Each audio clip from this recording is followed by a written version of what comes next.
విహారి రౌడీల నుండి లక్ష్మిని సేవ్ చేసిన తర్వాత లక్ష్మి చెంప పగలగొడుతూ మామయ్యని పాస్పోర్ట్ తీసుకురమ్మని చెప్పి నాకు దూరంగా వెళ్ళిపోవాలనుకున్నావు కదా, మరి ఇక్కడ నిలబడిపోయావే, వెళ్ళు, నా నుండి దూరంగా వెళ్ళిపో అని చెప్పి విహారి అంటూ ఉంటాడు. అది కాదు విహారి గారు, ఒక్కసారి నేను చెప్పేది వినండి అని లక్ష్మి అంటూ ఉంటుంది. నన్ను మనసారా ప్రేమిస్తున్నానని చెప్పి ఐ లవ్ యూ కూడా చెప్పావు కదా, అంటే ఆ ప్రేమ అంతా కూడా అబద్ధమే అన్నమాట, నా ముందు నువ్వు నటించవన్నమాట అని చెప్పి విహారి అంటూ ఉంటాడు.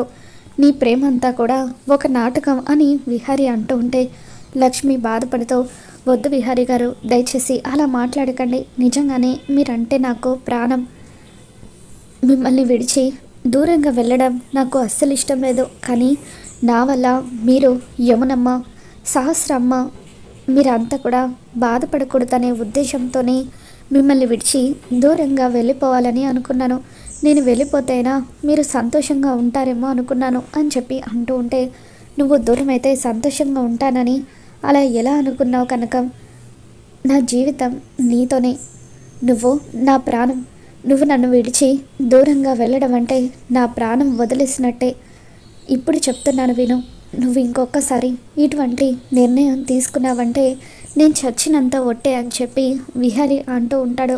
దాంతో లక్ష్మి, సారీ విహారి గారు, ఐఎమ్ రియల్లీ సారీ, ఇంకెప్పుడు కూడా ఇటువంటి పని చేయను అని చెప్పి విహారిని హగ్ చేసుకొని ఎమోషనల్ అవుతూ ఉంటుంది. మరోవైపు పద్మాక్షి రౌడీలకు ఫోన్ చేస్తుంది. రే, నేను చెప్పిన అమ్మాయిని కిడ్నాప్ చేశారా అని చెప్పి అంటూ ఉంటే, మేడం మీరు చెప్పినట్టుగానే ఆ అమ్మాయిని కిడ్నాప్ చేసి తీసుకొస్తూ ఉంటే ఎవడో వచ్చి మమ్మల్ని కొట్టి ఆ అమ్మాయిని కాపాడేశాడు మేడం అని చెప్పి అంటూ ఉంటారు. ఇక దాంతో ఒక్క పని చేత కాదు, దాన్ని చంపేస్తే మీకు డబ్బులు ఇస్తానని చెప్పాను కదరా, అయినా సరే వెధవల్లాగా దాన్ని వదిలేస్తారా అని చెప్పి పద్మాక్షి ఆ రౌడీలను తిట్టి వదిలేస్తుంది. ఇక అప్పుడు సహస్ర, అమ్మ ఏం జరిగిందమ్మా అని అంటూ ఉంటే, రౌడీలు లక్ష్మిని కిడ్నాప్ చేశారట, కానీ ఇంతలో విహారీగాడు వచ్చి రౌడీలను కొట్టి దాన్ని సేవ్ చేశాడట అని అంటూ ఉంటే, చూసావు కదమ్మా బావకు అదంటే ఎంత ప్రేమో, ఇప్పుడే దాని మీద ఇంత ప్రేమ చూపిస్తున్నాడు, ఇప్పుడు దాన్ని ఇంటికి తీసుకొని వచ్చి అదే అసలు భార్య అని ఇంట్లో అందరికీ పరిచయం చేస్తాడు, అప్పుడు బావ దృష్టిలో అదే అసలు భార్య అవుతుంది, నేను అందరి దృష్టిలో రెండో భార్య అవుతాను, చట్ట ప్రకారం కూడా నాకు బావకు పెళ్ళి చెల్లదు కాబట్టి నా కళ్ళ ముందే వాళ్ళ కాపురం చేస్తూ సంతోషంగా ఉంటే నేను కుమిలి కుమిలి ఏడవాలి అని చెప్పి సహస్ర అంటూ ఉంటుంది. వద్దే, నువ్వు అలా బాధపడకు, నువ్వు అలా బాధపడుతూ ఉంటే నేను చూడలేకపోతున్నాను, ఏం చేసైనా సరే నీకు నేను న్యాయం చేస్తాను అని చెప్పి పద్మాక్షి సహస్రం తీసుకొని ఇంటికి వచ్చేస్తూ ఉంటుంది. మరోవైపు అంబిక సుభాష్ని కలుస్తుంది.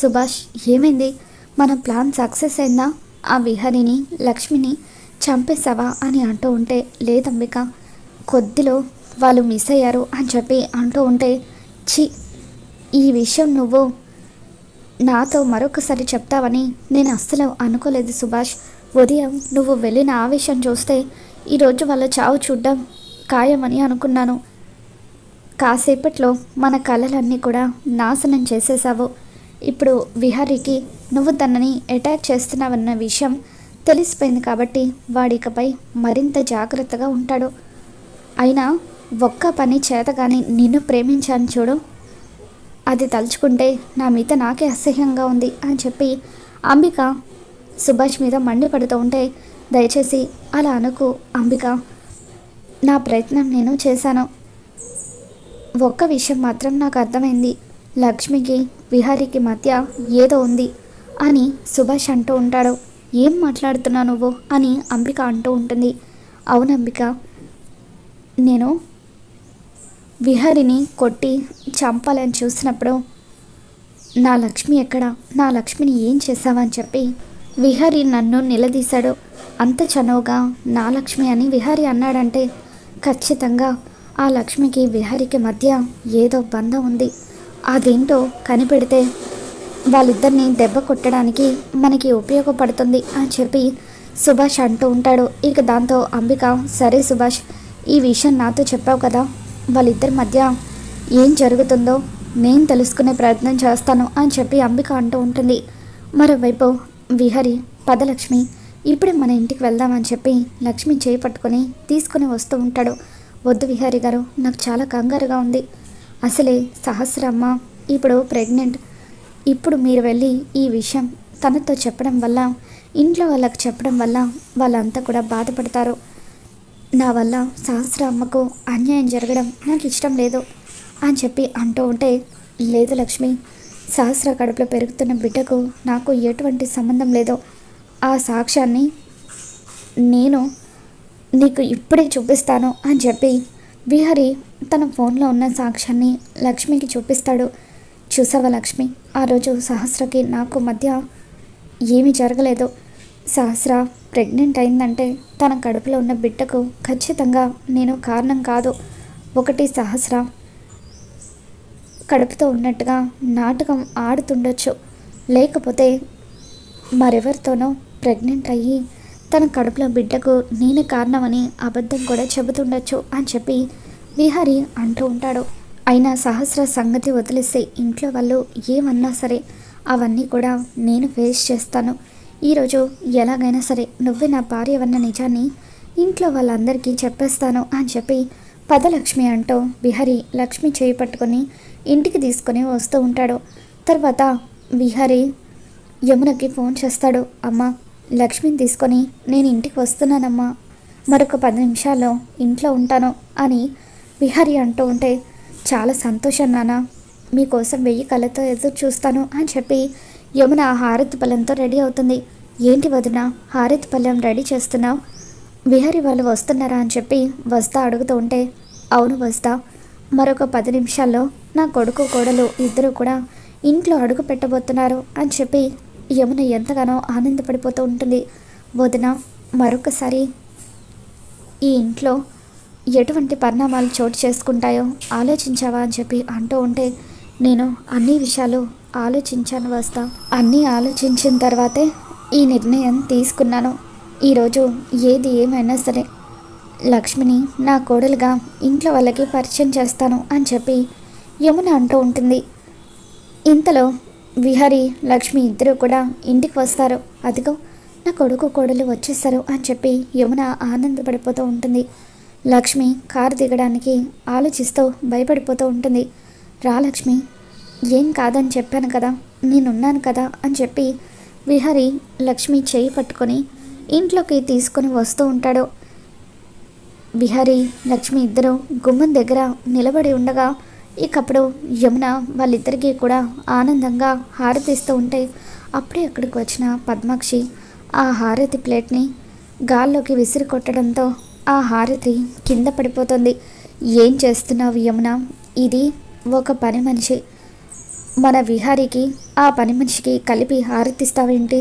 నీ కోడలు సహస్ర, నువ్వు హారతి ఇవ్వాల్సింది సహస్రకి అని చెప్పి పద్మాక్షి అంటూ ఉంటే, నన్ను క్షమించు వదిన, ఇన్ని రోజులుగా నాకు తెలిసిన నిజాన్ని ఈరోజు మీ అందరి ముందు బయట పెట్టబోతున్నాను.